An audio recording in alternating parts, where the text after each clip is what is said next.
Welcome into the In the Money podcast for Saturday, August 5th. Tom Leach along with Jim Goodman from Keeneland, Director of Mutuals and Simulcasting. We're going to take a look at a couple of grade ones on the Saratoga card, the Test and the Whitney, and they are included in the late pick 4 that we will give you a play for that ticket as well. But Jim, let's start it out with a 3-year-old filly who's going 7 furlongs in the Test.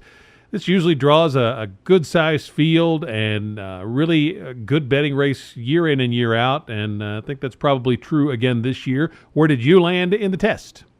Yeah, we made the Keeneland Select pick of the week because the Whitney was a little bit a shorter field and was a heavy favorite. So I think this one's wide open. I settled on 4 horses, and I've got a very lukewarm favorite in American Gal on the outside for Simon Callahan and Jose Ortiz. I really was impressed with that victory ride when they switched the horse from Baffert to Simon Callahan, and she ran out at Belmont at 6.5 furlongs and won by 4 3/4 and was ready to go more. She stumbled at the start and she finished it off well, and I like the buyer progression. I like taking the California form and bringing it to the East Coast. Almost beat Abel Tasman in the Starlet last December. So I thought her first 3-year-old race was very impressive, and if she takes a step forward, I think she's going to be right there. But I could also make a case for Your Love for Chad Brown, coming out of where Kirby's Penny and Don the Destroyer both came back and won out of that allowance race at Belmont. Sloppy track kind of gives you a question mark there. I'm not sure if that moved her up or not, but she's run great in both her wins. Shalon for Peter Miller, shipping out of Santa Anita, again came to the East Coast and won the Jersey Girl at Belmont easily. So the California fillies look pretty good in here.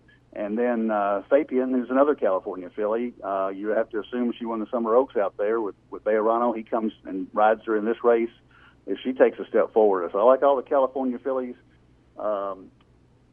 American Gal is a California transplant, and Your Love is the horse that's the East Coast hope for Chad Brown. So I'm going to use those 4 in the pick 4 with a very slight favorite, American Gal. Yeah, I ended up going to Fabian, another one of the West Coast fillies. I'm with you in terms of the strength of those horses this year. And Baffert coming into Saratoga, 2 for 2 at 7 furlongs, working great.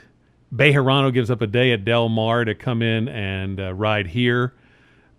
So all those angles, I'm going to play Fabian, but I like American Gal a lot in here as well. I'm not sure that some of these others are going to be as good at 7 furlongs. A lot of them are stretching out for the first time. Maybe they've been 6 or 6.5, and that track, they keep talking about how demanding that it has been up there at Saratoga in this meet. So I think I'm going to go with Fabian shipping in, American Gal, Shalon, Your Love, or others I like. And then Tequilita, the 4, I think is got a big shot turning back from the Oaks if she's fit enough, because that's a strong race. I think had several next out winners come out of the Oaks, and this horse has, if she's fit enough on work, she's got turn back from longer distances, which I like. Same thing Fabian is doing there. So I'm going to take Fabian to win the Test, and then key her in exactas with American Gal, Tequilita, Shalon, and Your Love, and use all 5 of those in my pick 4. The next race, I'm going to single Gun Runner in the Whitney, the Grade 1 Whitney, 1 1/8. His figs are superior. He's 3 for 5 at 1 1/8, working great, and I just can't come up with any reason to beat him. I think Keen Ice ran big at Belmont. I'm not sure he'll duplicate that.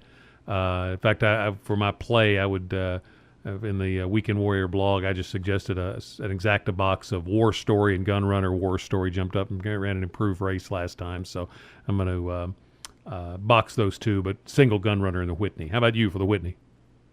Well, I do love Gun Runner. I think he's heading down the road toward another showdown with Arrogant.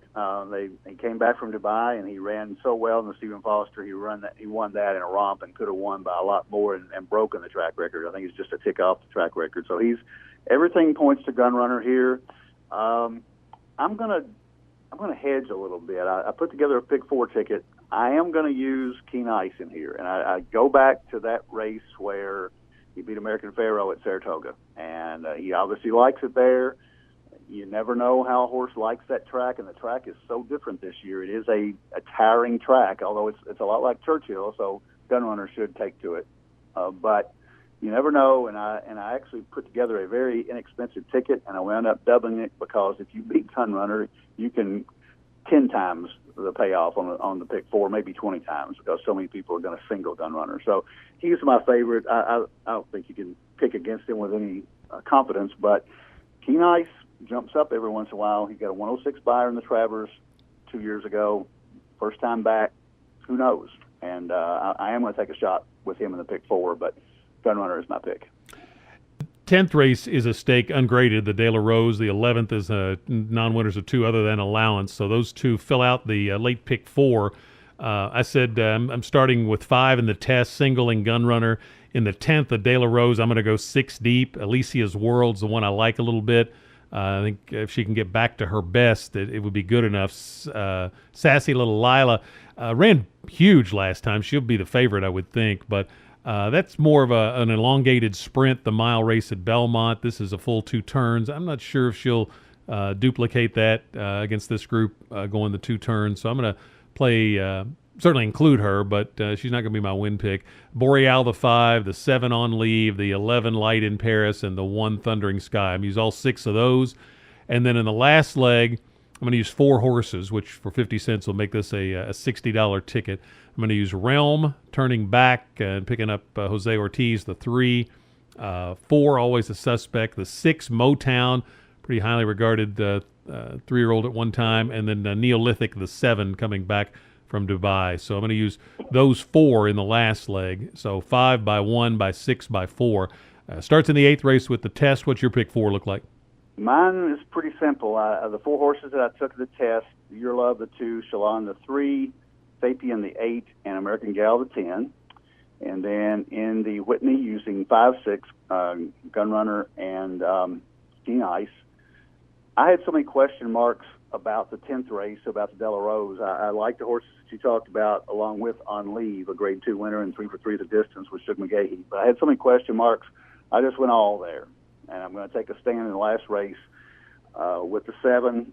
Coming back from Dubai, Neolithic, I mean, I love horses that have what we call a triple buyer fig advantage. And only horse in the race that's run 3 triple-digit buyers. He ran 7 1/4 behind Arrogant. He was 5 lengths behind Gun Runner. He ran a pretty decent race in Dubai. He should win this in a romp. I think he's my single. So I'm going to go 2, 3, 8, 10 with 5, 6 with 7 for $48. Got the West Virginia Derby on Saturday, a big card at Mountaineer. That's a nice betting race. Del Mar has a couple of Grade 2 stakes, so some wonderful opportunities. And by the way, if you do play the Naira late pick 5, the 7th race is the Lure Stakes, and Jim and I both like projected. Ring Weekend's the only other one I could see in there against projected, but projected looks awfully strong. Best of luck with your wagers, and we'll see you next week for another edition of the In the Money podcast for KeenelandSelect.com.